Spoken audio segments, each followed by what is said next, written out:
Bienvenue sur Éclat de Sakina, un espace de douceur pour apaiser votre cœur et nourrir votre esprit. Ici, nous parlons de spiritualité, de l'islam et de ce qu'il peut apporter au quotidien pour renforcer notre lien avec Allah. Chaque épisode est une invitation à trouver la paix intérieure et à renforcer votre foi, tout en douceur et simplicité. Que vous soyez en quête de sérénité ou que vous souhaitiez approfondir votre relation avec votre Créateur, Éclat de Sakina est là pour vous accompagner avec bienveillance. Prenez un moment pour vous et laissez la lumière de la foi éclairer votre cœur. Éclat de Sakina, le podcast où le cœur rencontre la douceur de la spiritualité. Il est dit que l'ego, ou nafs en arabe, est créé lorsque l'esprit, ruh en arabe, insufflé par Allah, rencontre notre corps mortel. Et de façon métaphorique, on pourrait symboliser l'esprit par le soleil et notre corps par de l'argile humide. Et quant à lui, l'ego, ça représenterait la vapeur translucide créée lorsque la lumière de l'esprit touche l'argile. Et donc, on pourrait dire que comme le brouillard déforme notre vision, comme il est représenté de façon métaphorique, l'ego, quant à lui, est donc un voile entre notre conscience et notre esprit. Donc comme vous l'aurez compris, aujourd'hui nous allons aborder la question de l'ego, du nefs. On va essayer d'en faire le tour ensemble, alors restez bien à l'affût. Déjà, il est important de comprendre que la purification et le détachement de l'ego sont extrêmement importants car plus nous purifions finalement notre ego, plus nous sommes capables de voir la lumière d'Allah. Donc il est important de faire un djihad el-nefs ou en français de combattre, d'éduquer et de purifier notre ego. Il faut bien comprendre que Allah, à chaque fois qu'il a créé un être humain, qu'il a placé un cœur au moyen de sa lumière et de sa pureté, il a placé un ego. Et donc, il a placé cet ego pour que nous fassions une certaine expérience, pour que nous comprenions finalement quelle est la réalité des choses, qu'est-ce que nous devons faire, et que l'ego peut être un ami, mais être aussi un ennemi. Qu'il est important de le purifier et que, eh bien, Allah, grâce à lui, eh bien, nous brise pour que nous nous élevions. Parce que, eh bien, le nefs, notre ego, c'est là où naissent les passions. C'est donc la coquille du péché qui doit être brisée pour que l'esprit puisse fleurir, pour que notre âme puisse se défaire des choses de ce bas monde et arriver à se rapprocher d'Allah Azzawajal. Donc c'est pour cela que nous faisons l'expérience du péché. Donc déjà, Allah, à travers notre ego, il va venir nous éprouver. Donc encore une fois, Allah nous éprouve, pas parce qu'il nous déteste, mais parce que justement, il nous aime et qu'il voit ce potentiel en nous et que ça ne peut se manifester que par le biais de la purification. C'est-à-dire que ce n'est que en passant par eh bien, la torpeur, en passant par également les bas-fonds de notre ego, en faisant de mauvaises expériences, que nous arrivons également à comprendre les fondements de l'amour d'Allah et à aller dans sa direction. C'est important parce que tout comme les muscles eh bien, doivent se déchirer pour se développer, la friction entre le péché et notre pureté intérieure, elle crée les conditions nécessaires à notre développement spirituel. C'est vrai que ça peut être très difficile à voir sur le moment, sur l'instant T, mais nous devons nous rappeler que tout comme le voile de la nuit est nécessaire pour voir les étoiles, c'est par le contraste d'une douleur, puis d'un plaisir que nous faisons l'expérience de ce monde. Et puis en fait, l'existence même de l'être humain, elle est semblable à une pièce de monnaie. Alors vous allez comprendre la métaphore, parce que d'une part, Allah nous dit que l'être humain a été créé dans sa forme la plus parfaite, mais qu'il a été aussi façonné avec un esprit sacré, et qu'il a été choisi pour être le représentant de la miséricorde d'Allah sur terre. D'autre part, Allah décrit à travers le Coran l'être humain comme une créature qui est fragile et fait de la même poussière que la terre sur laquelle il marche. Il est anxieux et il a tendance à oublier, il est ingrat, vulnérable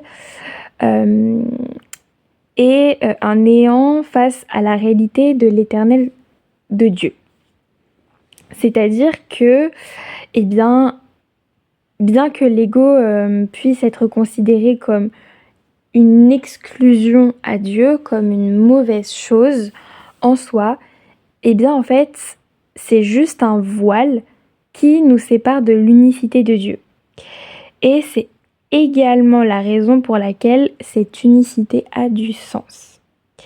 Parce que oui, c'est à travers, eh bien, comme je l'ai cité plus tôt, l'expérience de notre nefs, l'expérience de nos passions, l'expérience eh bien, de la difficulté, de l'éloignement par rapport à Allah, qu'on se rend compte eh bien, des bienfaits d'Allah, qu'on se rend compte de l'importance de Allah.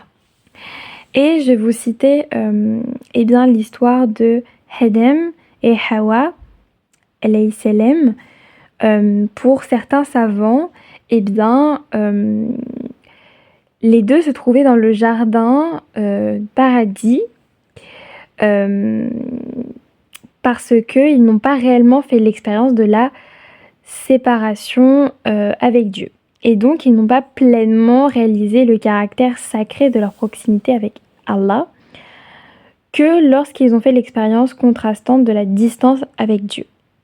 Et donc, ils ont indiqué, certains savants, que Adam et Hawa n'ont pas été envoyés sur terre en guise de punition, mais en partie parce qu'une séparation était nécessaire à l'être humain pour faire l'expérience de Allah. Et donc, nous, ce que nous pouvons en tirer, c'est que sans la présence de ce voile, eh bien, notre monde physique n'aurait pas les mêmes tenants et les mêmes aboutissants. C'est parce que les voiles entre nous et Allah sont le produit de sa miséricorde, car ils nous permettent de faire l'expérience donc de Allah et ainsi de voir eh bien, que vivre en son cheminement, en son chemin, eh bien c'est le mieux, qu'il n'y a pas mieux et que nous avons été créés pour l'adorer et pour rien d'autre. Et donc il faut comprendre que si l'ego, eh bien c'est bien un voile entre Allah et nous, eh bien lorsqu'il est purifié, il est travaillé, il est éduqué, il nous permet donc d'avoir la véritable expérience de ce que c'est réellement qu'être au service d'Allah Azawajal. Et en fait, l'être humain dont est tirée eh bien, la sourate Al-Insan, sourate 76, eh bien, l'être humain, il a tendance à oublier le divin. Et c'est notre ego, en fait, qui nous fait oublier Allah. Et en fait, notre perception tout entière de notre réalité, elle peut se transformer en un instant, en fait, à cause de notre nefs. En fait, nous n'avons pas été envoyés sur Terre guise de châtiment. C'est-à-dire qu'il faut comprendre que c'est plutôt une façon d'être testé, en fait. Allah, en ayant mis aux êtres humains un ego, une nefs, il essaie de voir à quel point nous sommes disciplinés, à quel point nous essayons de nous rapprocher de lui. Et en fait, c'est des moyens d'apprendre à être reconnaissant pour ce que Allah nous a accordé. C'est-à-dire que notre ego n'est pas quelque chose de mauvais en fait. C'est juste qu'il a des tendances qu'il faut prendre en compte et éduquer.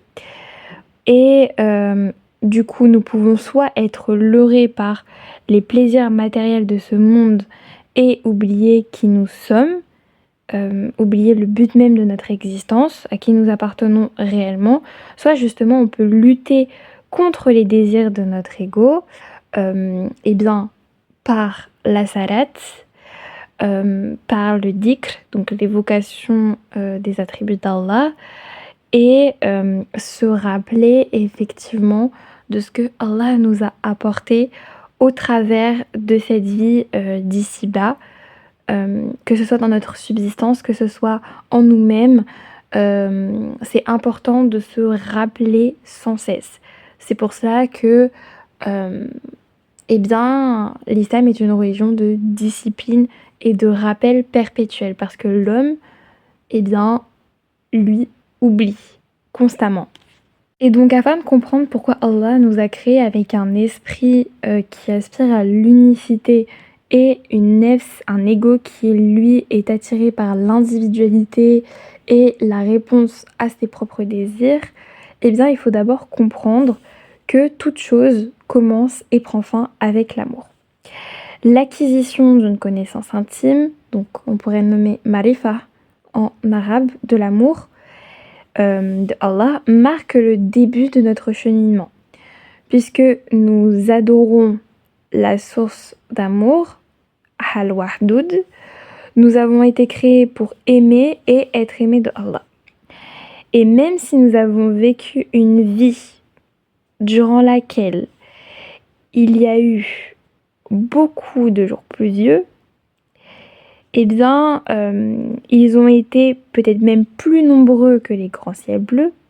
Eh bien, derrière chaque nuage, il existe le soleil de l'amour éternel d'Allah, toujours. Parce qu'en fait, eh bien, c'est l'amour d'Allah qui fait d'un moment qu'il soit temporaire ou un moment qui est éternel. C'est par l'amour d'Allah que nous goûtons à l'infini. C'est par l'amour que nous subissons une alchimie spirituelle dans laquelle nos cœurs se transforment et sont touchés par la parole d'Allah et connaissent ainsi la paix. C'est l'amour également qui eh bien, fait émerger la rose d'une mer d'épines, qui donne des ailes à la chenille, qui transforme le granit en rubis et nous rappelle que nous sommes bien plus infinis que notre poids de terre. Et c'est donc par l'amour que nous pouvons atteindre Allah. Et c'est un profond désir d'amour qui pousse eh bien, nos cœurs à chercher et à atteindre la lumière d'Allah et à repousser l'obscurité de notre ego et de ses passions. Donc finalement, ce que l'on peut comprendre, c'est que Allah nous a donné un libre arbitre, pas pour que nous choisissions le mal, mais pour que nous puissions faire l'expérience de l'amour, de son amour, et aimer Allah à notre tour. Et en fait, si Allah ne nous avait pas donné la liberté de choisir et la possibilité de se détourner de lui, alors, eh bien, on ne pourrait pas manifester la liberté, on ne pourrait pas manifester n'importe quel choix. Et donc, par conséquent, on serait réduit, eh bien, soit au même état que les anges, donc à un état de non-libre arbitre et à satisfaire uniquement une adoration perpétuelle d'Allah, ou au contraire à un état où nous ne pouvons pas du tout faire l'expérience de l'amour d'Allah, puisque nous ne pourrions pas le connaître et nous serions uniquement sur un mauvais chemin. En fait, nous donner le choix, nous donner ce libre arbitre, nous donner cet ego, en fait, ça a été le meilleur des cadeaux que Allah puisse nous faire. Tous individuellement, on lutte chaque jour contre nous-mêmes parce que on a tous c'est abstrait, mais on a tous une part de lumière et une part d'ombre en nous, ce qui fait que chacun, il y a des choses avec lesquelles on a plus de mal que d'autres. Il y a certaines sœurs qui, pour elles, le combat de leur vie, ce sera de porter le hijab parce que, elles seront tout le temps dans une quête à double tranchant. D'un côté, elles seront bien avec l'idée, elles auront beaucoup de conviction à l'idée de le porter et de l'autre, leur ego va venir apporter tout le reste en termes de négativité. En fait, ce nefs que on a énormément vu comme une mauvaise chose, quelque chose vraiment à enlever, en fait finalement c'est pas quelque chose qu'il faut enlever, c'est quelque chose qu'il faut éduquer. C'est un potentiel qui est là pour nous rendre la vie meilleure, pas plus facile parce que c'est pas le but de l'existence ici-bas, mais qui est là pour nous montrer une expérience différente, qui est là pour nous montrer que l'on peut faire des bons choix, que l'on peut faire des mauvais choix, mais c'est en faisant des expériences amères, en faisant des expériences pas les meilleures, en faisant des péchés, oui, parce que, eh bien, quand le nefs nous amène à être contrôlés par nos penchants, par notre quête à satisfaire nos passions, c'est en faisant cette mauvaise expérience que l'on arrive eh bien, à faire les bons choix par la suite, que l'on arrive à comprendre l'importance de l'amour divin d'Allah. Et donc il faut bien comprendre que tout ce que Allah a introduit en l'humain a pour but de lui être bénéfique, réellement. Et donc certains désirs peuvent aider à attirer ce qui lui est profitable. Donc, eh bien, l'âme, pardon, l'ego, c'est pas quelque chose qu'il faut voir comme soit tout blanc, soit tout noir. C'est quelque chose qui peut nous être bénéfique.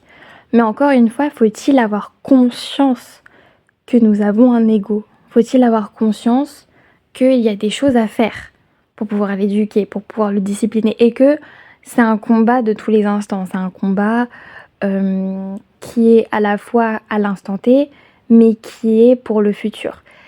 Et c'est pas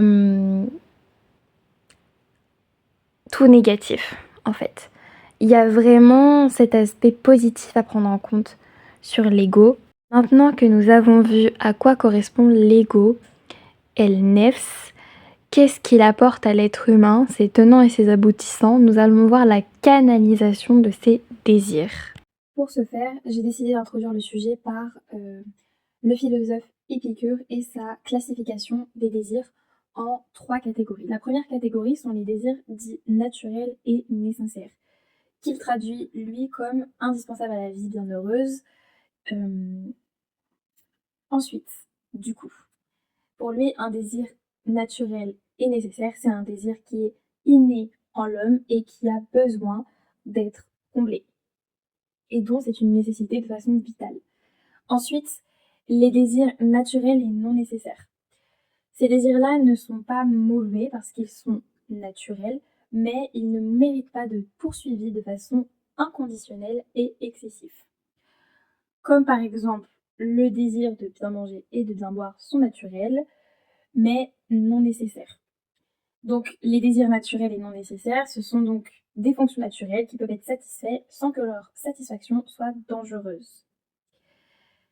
Et la troisième catégorie, ce sont les désirs non naturels et non nécessaires.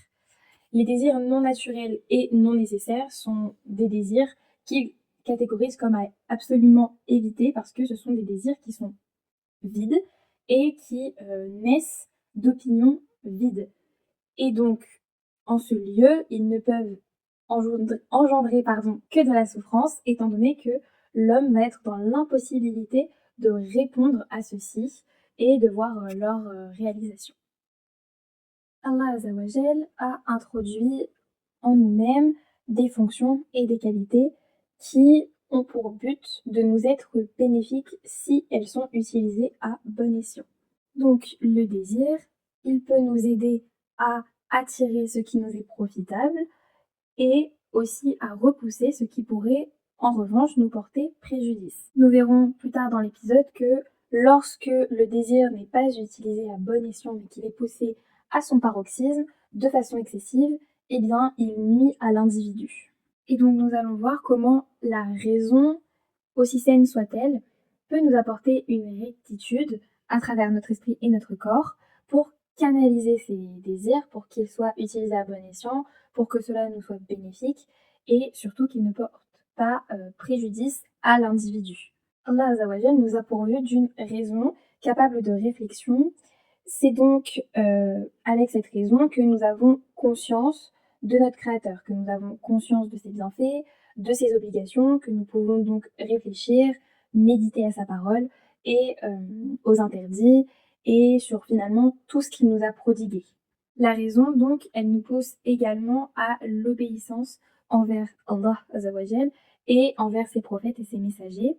La raison, elle a permis à l'homme d'obtenir ce qui est difficile à atteindre. Elle lui a permis donc de pouvoir enseigner donc par exemple la construction des navires qui l'ont aidé à atteindre ce que la mer lui cachait, et tout cela pendant que l'être humain observait ces effets de ses propres yeux. La raison, elle a également permis à l'être humain de pouvoir comprendre le renoncement à la vie d'ici-bas au profit donc de la vie prochaine, c'est-à-dire la vie après la mort, le jour du jugement et le paradis. Allah Azzawajal, il n'a doté de raison et de réflexion et de raisonnement que les êtres humains. C'est pour cela que les êtres humains ont une prédominance sur les animaux qui sont dénués de raison. Ainsi, l'homme est jugé aux yeux d'Allah Azzawajal de façon différente des autres êtres vivants qui constituent la planète Terre, qui l'habitent. C'est pour cela que l'être humain a aussi un libre arbitre et que nos actes et nos actions que l'on choisit d'agir grâce à notre raison, eh bien nous allons comparaître le jour du jugement pour justifier tout ce que l'on a pu faire sur cette planète, sur cette vie d'ici-bas. Et donc finalement, la place du désir, eh bien, comment on pourrait le qualifier? Le désir, encore une fois, c'est quelque chose qui est naturel, que Allah a placé en chaque être humain. Et pour résumer, c'est un penchant naturel que chacun éprouve envers ce dont il a besoin. Encore une fois, le désir, comme l'a nommé Épicure plus tôt, et comme nous allons le voir par la suite, ce n'est pas quelque chose qui est illicite, qui est interdit par Allah. C'est en effet ce qui est blâmable, ça va être l'excessivité qui va être liée au désir et aux actions qui vont en découler. Donc, de façon générale, les désirs ne sont pas critiqués lorsque les actions qui découlent de ceci sont faites avec parcimonie, avec soin, avec justesse et droiture. En tant qu'être humain, eh bien, nous sommes composés à la fois de sagesse, puisque nous avons ce raisonnement, nous avons cet intellect, nous sommes du coup intellectuellement capables de réflexion, comme je l'ai dit plus tôt, mais nous avons aussi des vices, puisque nous avons l'ignorance, qui en est un. D'autre part, eh bien, quelque chose qui va être aussi une vertu, ça va être notre ardeur, à nous mettre dans nos actions, à nous dévouer à des causes, à finalement agir pour le bien, mais ça va être aussi la lâcheté. En tant qu'être humain, nous sommes capables de lâcheté, nous sommes capables de ne mettre aucun effort dans nos actions. Et d'autre part, en termes d'action, vis-à-vis de tout ce qui va être lié au charnel, la vertu va résider dans la chasteté, donc dans le finalement contenir ce désir, et le vice va être dans le suivi sans retenue des désirs. Il faut savoir une chose, c'est que en tant qu'être humain, nous devons faire preuve de patience, qui est une valeur de l'âme, puisque effectivement, l'être humain fait face autant à la bienveillance qu'à la malveillance, Et de ce fait, le manque de patience, l'absence de patience, eh bien, c'est finalement prendre le dessus sur sa raison, puisque un manque de patience, un manque d'éducation vis-à-vis de notre âme, puisque eh bien, l'islam nous apprend la purification du cœur à travers l'évocation des attributs d'Allah et eh bien à travers le dhikr, à travers l'istighfar, on arrive à cette purification. En méditant aussi à travers sa parole, on purifie notre cœur, on tient toujours notre lien avec Allah. Évidemment, notre point d'ancrage principal dans la journée est également nos 5 rendez-vous qui sont la salate à des heures précises de la journée. Et en fait, l'âme s'éduque. L'âme, elle est capable d'aller à contre-courant des désirs naturels de l'homme et finalement d'atteindre un niveau et un degré de foi bien au-dessus de la moyenne. Puisque la plupart des êtres humains croyants alternent en termes de leur âme et de leur éducation, et, on va dire au niveau de leur âme, entre péché et repentir et action dans le bien pour se rattraper et être auprès d'Allah. Et donc finalement un manque de contrôle, de patience sur son nafs, sur son âme, c'est-à-dire c'est laisser ses penchants être un guide pour nous-mêmes, puisque on ne peut pas, comment dire, notre cœur ne peut pas être à la fois avec les péchés et nos désirs incontrôlés, et à la fois avec Allah. C'est pas possible. Notre cœur finit toujours par, il a besoin d'être dominé par quelque chose. Soit on est dominé par la foi, soit on est dominé par le mal, par nos péchés, par Shaitan quelque part aussi. Donc les penchants qui ne sont pas contrôlés, les désirs qui ne sont pas contrôlés, eh bien finalement c'est trouver de la souffrance dans quelque chose qui était à la base une piste pour accéder au bonheur au final. Et aucun profit il y en a à en tirer de laisser ses penchants prendre le dessus sur finalement la place d'Allah Azawajal, finalement la place de la religion et bien la place entière qu'il est censé occuper dans notre cœur.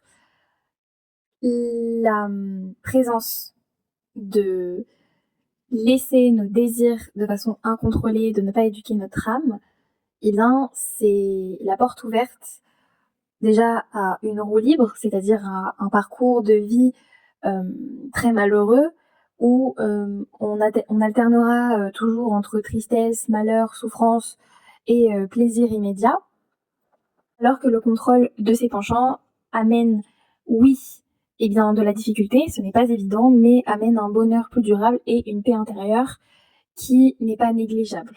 C'est donc en effet que les êtres humains ont été favorisés par rapport aux animaux par la raison, puisque l'intelligence, elle est là pour canaliser le suivi de nos désirs. Et donc, en tant qu'individu, celui qui finalement n'accepte pas la place de sa raison, qui n'accepte pas, qui ne la met pas suffisamment au centre de sa vie, et qui se conforme à ses désirs, et bien finalement l'animal est au-dessus de lui. L'animal qui est dépourvu de raison parce qu'il n'a pas de désir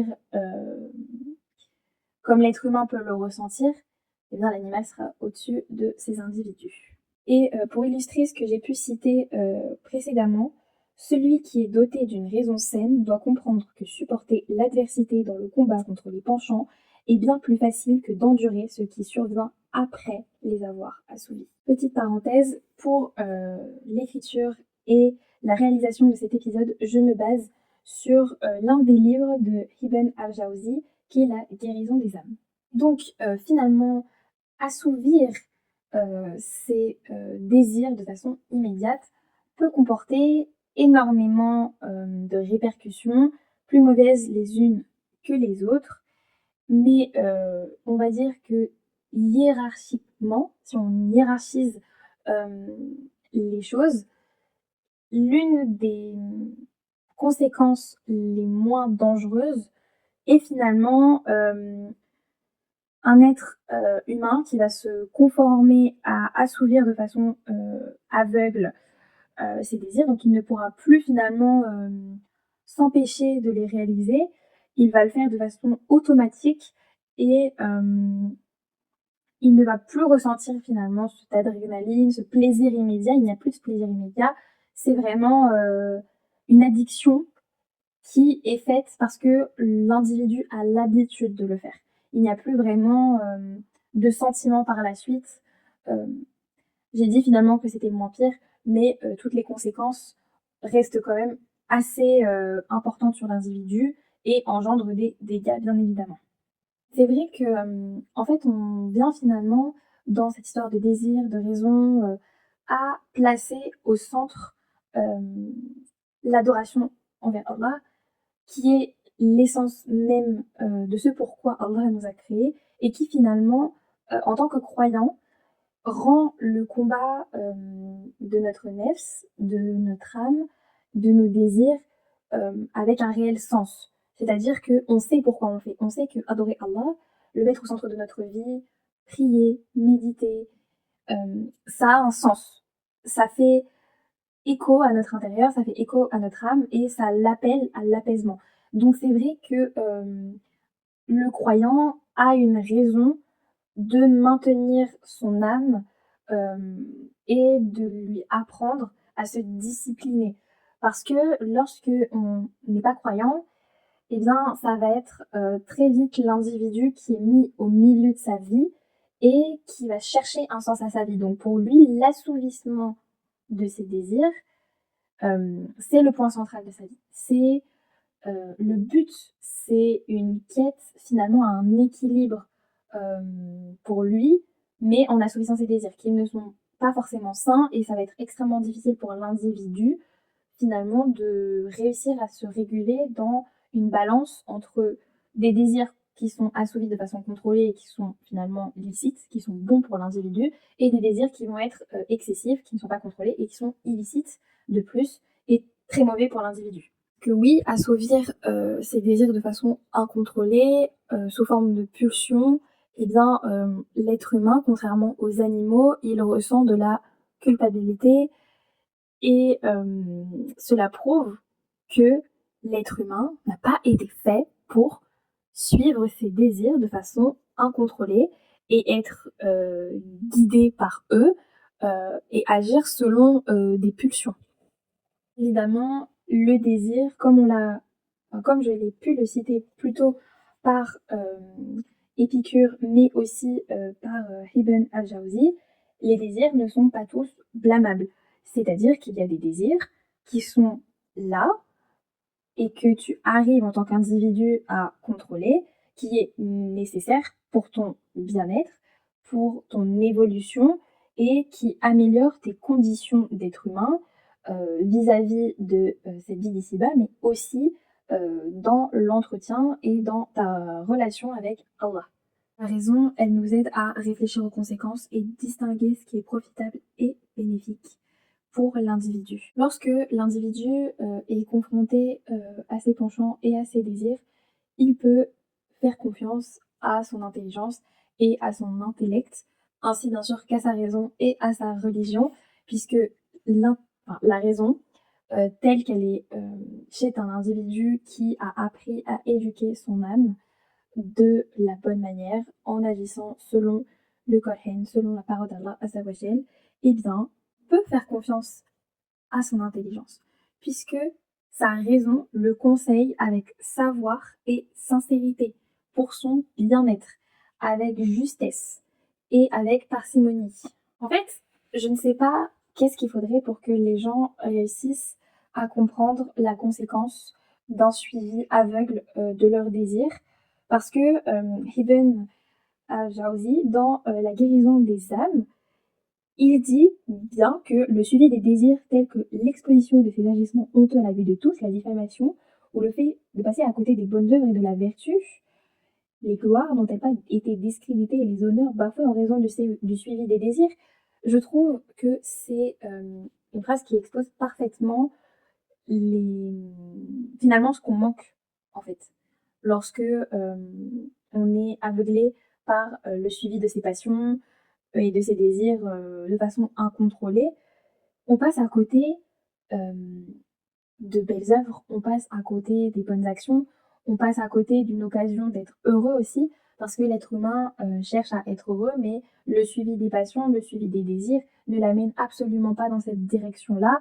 Et si jamais euh, toutes ces erreurs, tous ces péchés qu'il a pu faire étaient divulgués aux yeux de tous, étaient exposés, est-ce que l'individu, suivant ses passions, se rendrait compte de ses conséquences qu'il a eues sur lui-même? Parce que difficile de faire une introspection quand on est dans un cercle vicieux comme celui-ci. Est-ce que l'accompagnement avec autrui, l'exposition à autrui de ses agissements l'aiderait à prendre conscience? La question est telle que probablement oui. En réponse, on peut dire que oui, l'individu prendrait peut-être conscience de ses agissements et des conséquences que cela a sur lui-même. Et en fait, quand on médite un petit peu sur la satisfaction ressentie après l'exécution d'un plaisir, et finalement en le comparant avec le ressentiment que l'on peut ressentir par la suite, mais surtout la gravité du péché accompli, eh bien, on se rend compte, comme énoncé auparavant, comme j'ai pu le dire, que eh bien, on a perdu le double de ce que l'on a gagné. Un poète a dit à ce sujet combien le plaisir qui a amené le bonheur a fini par révéler tristesse et douleur, combien de désirs ont détruit chez ceux qui les ont goûtés les ornements de la religion et des bonnes qualités. En effet, puisque l'être humain, dans un premier temps, l'assouvissement de ses pulsions et de ses désirs vont amener en lui un plaisir assouvi qui va être de courte durée, de court instant, et qui va très vite laisser place eh bien, en lui-même une sensation d'humiliation, une sensation de déshonneur, une sensation de mal-être. Puisqu'en effet, même si un désir assouvi ne nous nuit pas directement, il va nous porter préjudice d'une façon ou d'une autre, alors que lorsque on se rend compte finalement de ce qui nous a porté préjudice et de ce que là a engendré chez nous, et qu'on reprend le dessus sur les penchants, on redécouvre en nous honneur, fierté, tout en se sentant victorieux et triomphant. Et c'est pour cette raison que les êtres humains, lorsque ils se rendent compte de cette supercherie, parce que oui,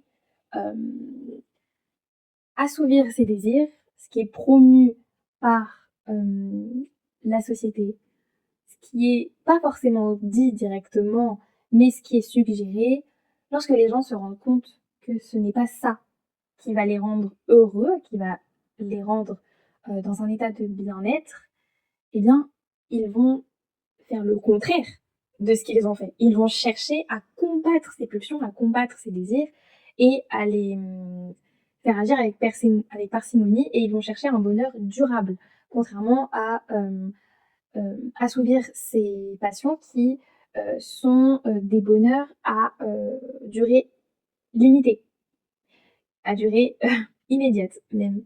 Et finalement, la désobéissance aux passions, il s'agit de les délaisser et de faire ce travail sur notre âme, sur notre nefs, ce qui est extrêmement difficile puisque cela demande une force intérieure que seul Allah peut nous donner, que seul Allah est capable d'agir en nous. Il y a seulement lui qui est capable, je dis 3 fois le mot capable, mais peut-être plus, d'insister sur ce changement et de faire en sorte que nous ne soyons pas faibles, mais que nous soyons forts. Parce que délaisser un plaisir terrestre pour Allah, c'est finalement l'opportunité, déjà pour soi-même, de grandir, d'aller mieux, de ne plus être triste, de ne plus aller mal. Et c'est surtout laisser agir Allah pour le mieux dans notre vie. Et c'est aussi comprendre le but de cette vie, d'ici-bas. le but de notre quête terrestre.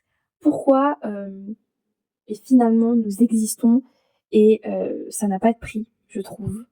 En effet, les meilleurs médicaments, je ne cesserai jamais de le dire, c'est la salat dans un premier temps, puisque, eh bien, à chaque fois que vous sentez que votre nefs prend le dessus de façon incontrôlée dans des pulsions, allez sur votre tapis de prière, faites 2 unités de prière et invoquez Allah.